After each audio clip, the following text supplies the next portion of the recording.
Acompanhe agora as últimas informações do Flamengo.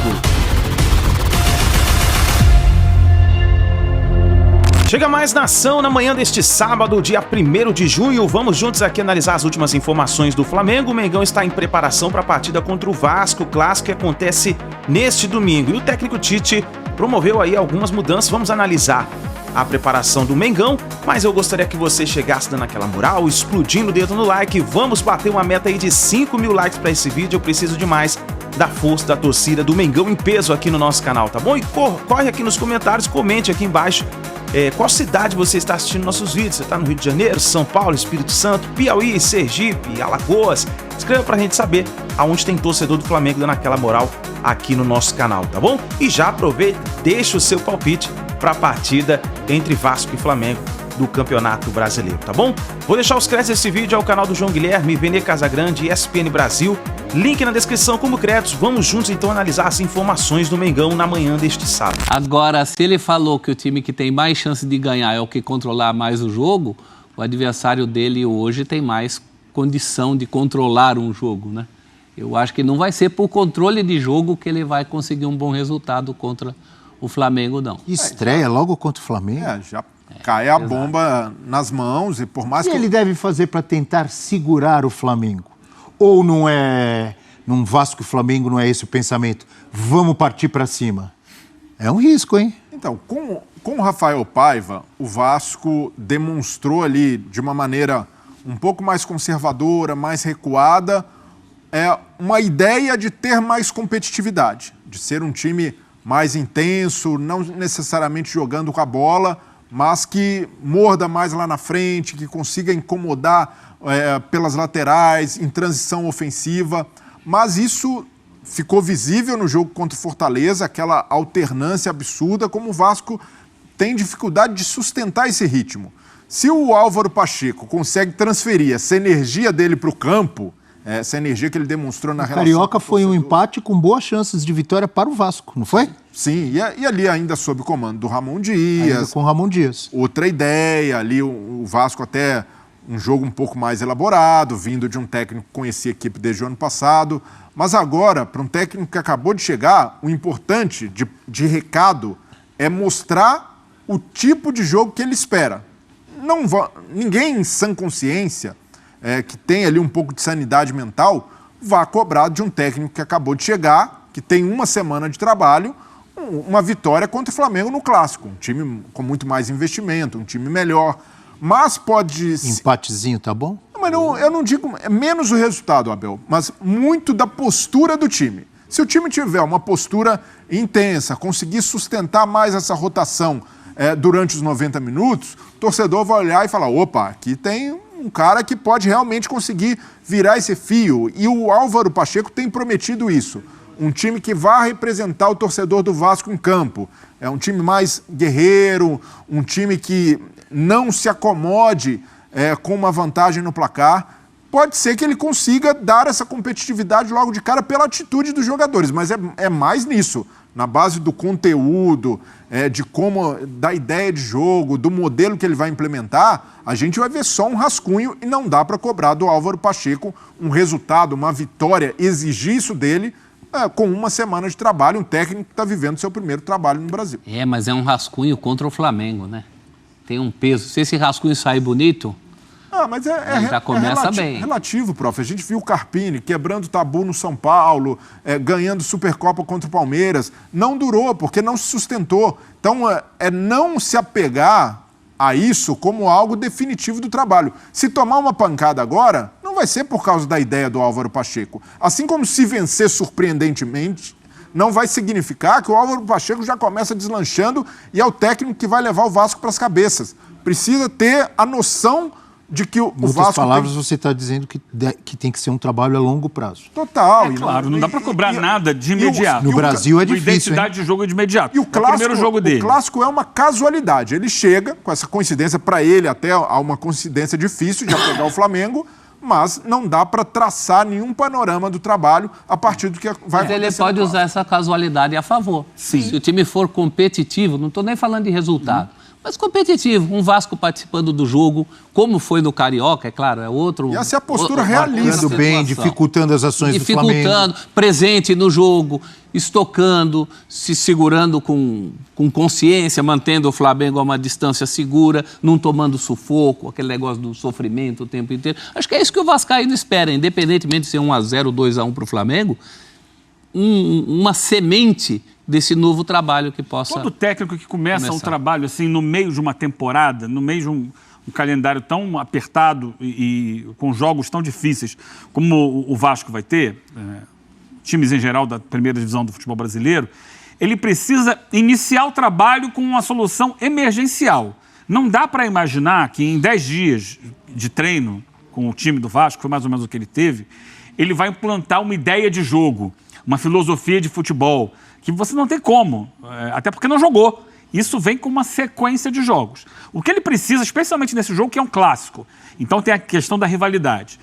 Óbvio, o básico é um time muito atento, muito ligado, com muita determinação, correndo muito, tentando se superar na vontade, contra um Flamengo que a gente sabe que é um time que desgasta e que no segundo tempo cai um pouco de produção.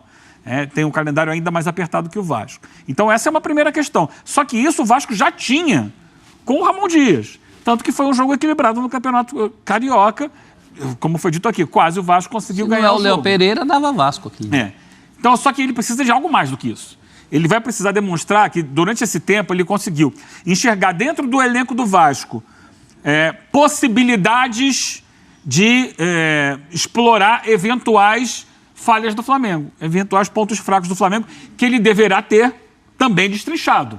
Opa, o Flamengo é forte aqui, mas tem um detalhezinho que eu posso explorar ali.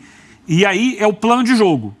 Que são duas coisas. Uma coisa é você ter um time trabalhado, estruturado, com uma filosofia implantada. Outra coisa é pensar naquele jogo especificamente. Opa, nesse jogo eu preciso jogar assim para vencer esse adversário. E até observando as virtudes do próprio time. Sim, como ele vai estruturar essa proposta de um Vasco competitivo, com alta intensidade e, ao mesmo tempo, tirar o melhor do Payet. E o Payet precisa ser protagonista nesse time.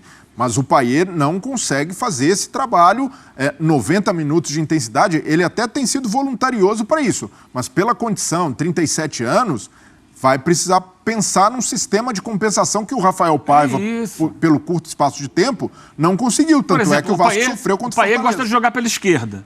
Mas dá para fazer um 4-3-3, imaginando que o Payet não vai voltar para fechar o lado quando o Vasco... Porque a tendência do jogo, e o Vasco não consegue sustentar a posse de bola no campo de ataque, não tem hoje a exigência coletiva e técnica suficiente para, diante do Flamengo, falar assim, eu vou ter a bola. Ele não consegue fazer isso. Então, qual é a tendência do jogo? O Flamengo ter a bola, o Vasco mais fechado, para sair em transição.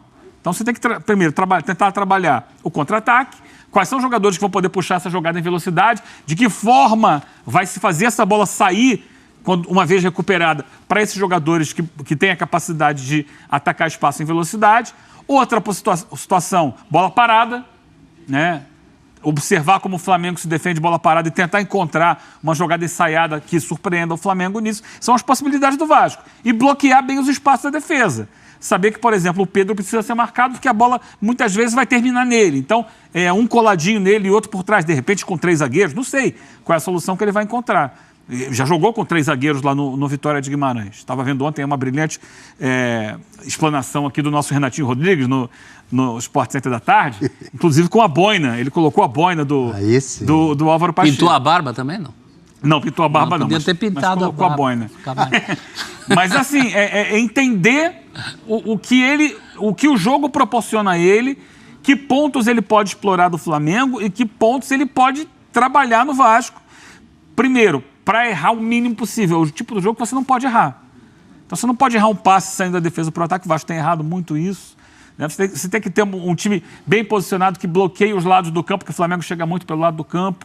Então não dá para deixar o lateral sozinho, tem que ter o lateral com mais um volante ou um meia que volte ali para recompor.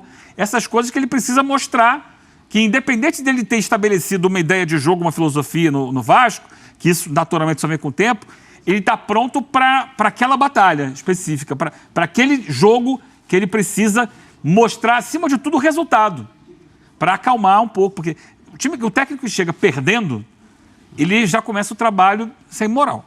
Hora de falar sobre o Flamengo, que apresentou uma proposta para Thiago Alcântara, meio atacante que nasceu na Itália, filho do Mazinho, se naturalizou espanhol, ex-jogador do Liverpool. O contrato acaba agora no dia 30 de junho e já é certo que ele não fica. O Thiago pretende continuar na Europa, mas o Flamengo apresentou um projeto bastante importante para o atleta, que visa toda a recuperação física, mas também a transformação dele em um ídolo no seu país. Embora ele tenha nascido na Itália, o Thiago tem todas as raízes ligadas ao Brasil. Ele cresceu por aqui, até por isso se tornou flamenguista. E é o fato de ser torcedor do Flamengo que permite aos dirigentes do Fla ter esperança de um acordo. Hoje, além dessa proposta do Flamengo, Thiago Alcântara tem uma sondagem do Vasco e uma proposta do Girona, que faz parte do Grupo City. Girona que conseguiu fazer ótimo campeonato espanhol e até por isso garantiu vaga na próxima Liga dos Campeões. O grande problema do Thiago é a questão física. Ele se machucou em abril de 2023 e desde então só jogou uma única partida,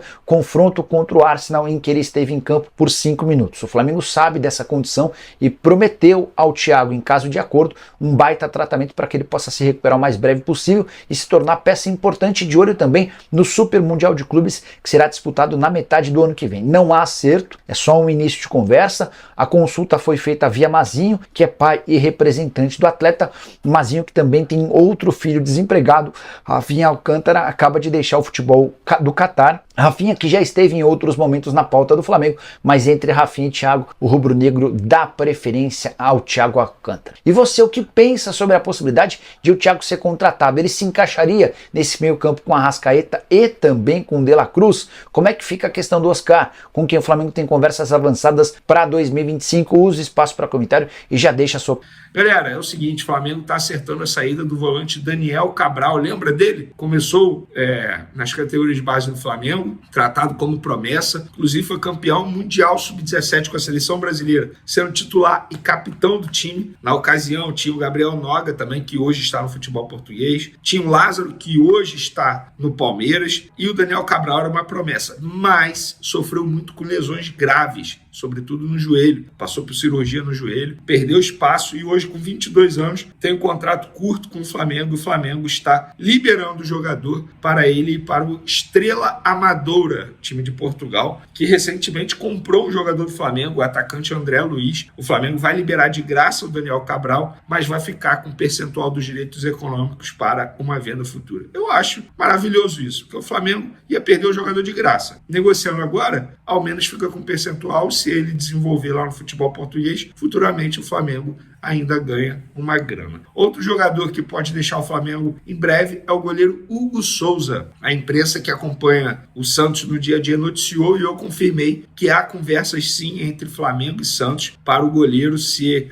negociado com a equipe paulista, com Peixes. Ele está de volta ao Rio de Janeiro, depois de uma temporada pelo Chaves de Portugal. Lá ele não vai ficar, o Chaves não tem interesse em comprá-lo, o Hugo Souza também não tem interesse em ficar no Chaves. Ele nesse momento está curtindo um período de férias, que ele tem direito porque lá é fim de temporada, e depois, caso ele não acerte com nenhum clube, ele se apresenta ao Flamengo, mas o Flamengo tem interesse de negociar esse atleta, e como o Santos surgiu aí como uma oportunidade, o Flamengo tem o desejo sim de negociar com o Santos, e as conversas estão em andamento. Outro assunto, galera, Fabrício Bruno, porque a imprensa inglesa, que acompanha o dia a dia do West Ham, soltou a seguinte notícia: Fabrício Bruno queria salário de 100 mil libras, cerca de 660 mil reais por semana no West Ham. Esse valor faria o brasileiro ter um dos maiores vencimentos do elenco, superando Mohamed Kudus, Tomás Suk e Jarrell Bowen. Se o negócio for retomado, o zagueiro do Flamengo precisará reduzir suas demandas salariais para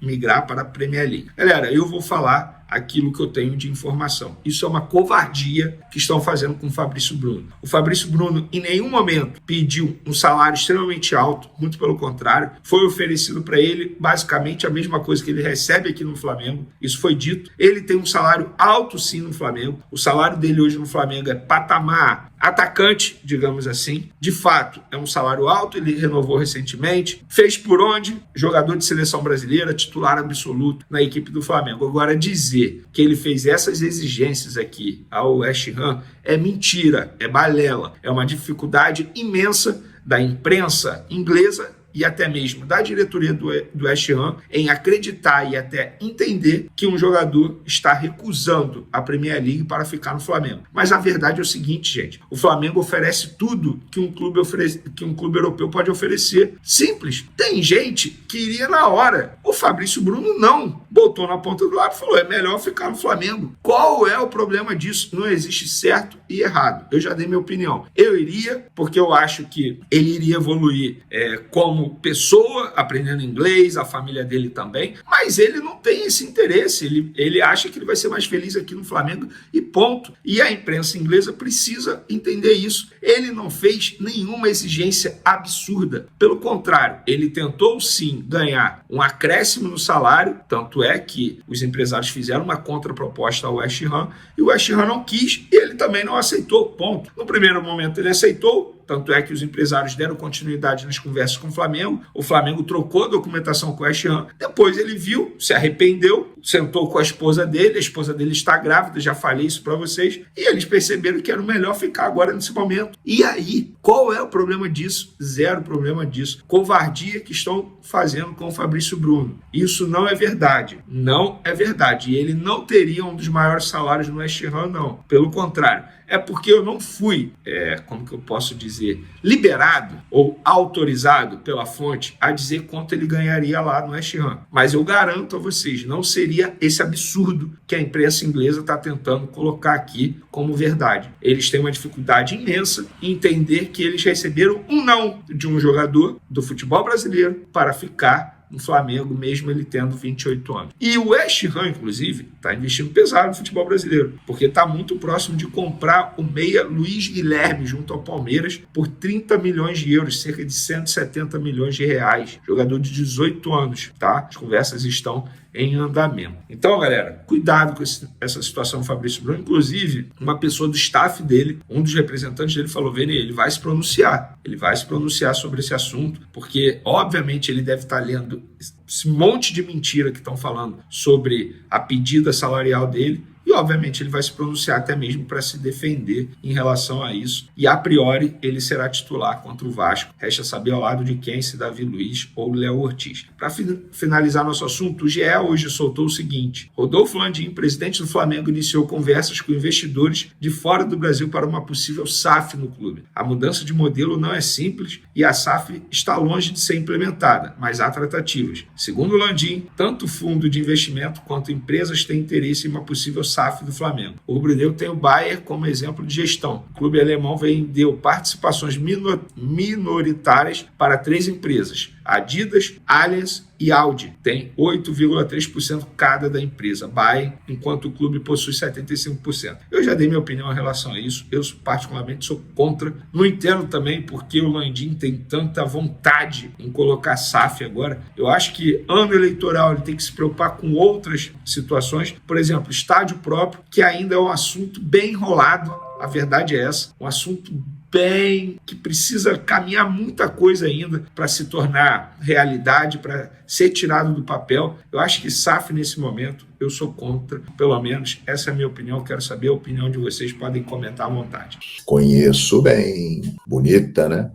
Atraente, dá vontade de pegar, todo mundo quer, quem tem sabe o quanto é bom, quer ter de novo, quem não tem sonha com ela. A glória eterna, a Libertadores da América. Minha gente, eu costumo dizer o seguinte, a Libertadores, ela é diferente. Ela não é nem a melhor, nem a pior. Ela é diferente de todas as outras competições, pelas características, né, que envolvem a América do Sul. E ganhar a Libertadores, que recentemente parece que tem ficado fácil aí para os times brasileiros, mas não é bem assim. Se você for ver, no meio do caminho sempre aparecem umas armadilhas e tal. E na segunda-feira que vem, né, no dia 3 de junho, 13h, horário de Brasília, lá na sede da Conmebol, em Luque, no Paraguai, será sorteada a fase de 8ª de final da Libertadores da América e a partir dali nós vamos conhecer o cruzamento até a grande final. Ou seja, seu time está na Libertadores, você vai saber o caminho que ele vai percorrer.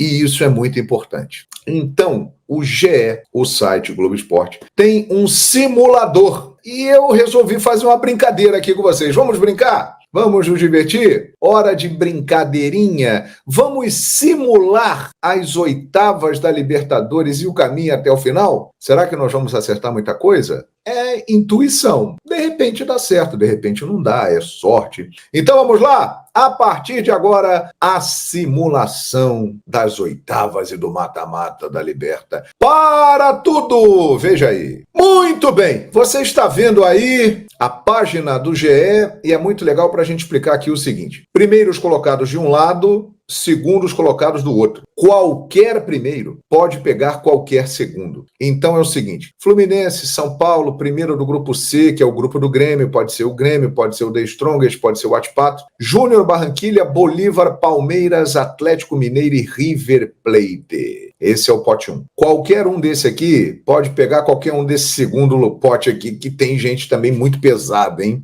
Colo-Colo, Tajeres, segundo do grupo C, o grupo do Grêmio, Botafogo, Flamengo, São Lourenço, Peñarol e Nacional do Uruguai. Beleza pura. Então vamos lá. Escolhendo um dos primeiros. Vamos nessa? Sortear as oitavas? Então vamos lá. O primeiro do grupo C, oitavas 1, é o que caiu aqui. E agora, hein? Quem vai ser o adversário do time que pode ser o adversário do Grêmio? Olha só que curiosidade, segundo do grupo C. Que loucura, hein? Agora vamos para o oitavas 2. Vamos lá. Oitavas 2. Vamos lá. Sorteando oitavas 2. Atlético Mineiro, Galo, que ficou com a segunda melhor campanha da fase de grupos, só atrás do River Plate, que foi o melhor, hein? River Plate teve a melhor campanha, decidirá sempre em casa. O Atlético também, só não decidirá na Arena MRV se pegar o River Plate. Mas aí o Atlético enfrentaria quem? Opa! Botafogo. Olha a simulação, o que está aprontando aqui. Que jogão, hein? Atlético Mineiro e Botafogo, rapaz. Agora vamos para oitavas 3. Vamos lá, sorteando.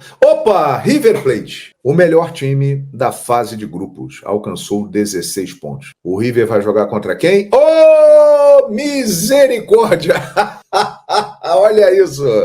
River Plate e Flamengo. Relembrando a final de 2019 com a decisão dentro do Monumental de Núñez, com De La Cruz agora jogando no Flamengo. Já imaginaram esse jogo? Que confronto espetacular, hein? Que pedreira! Agora oitavas 4. São Paulo Futebol Clube, um dos brasileiros que pode ser tetra, né? Pela primeira vez. São Paulo, Palmeiras, Grêmio e Flamengo.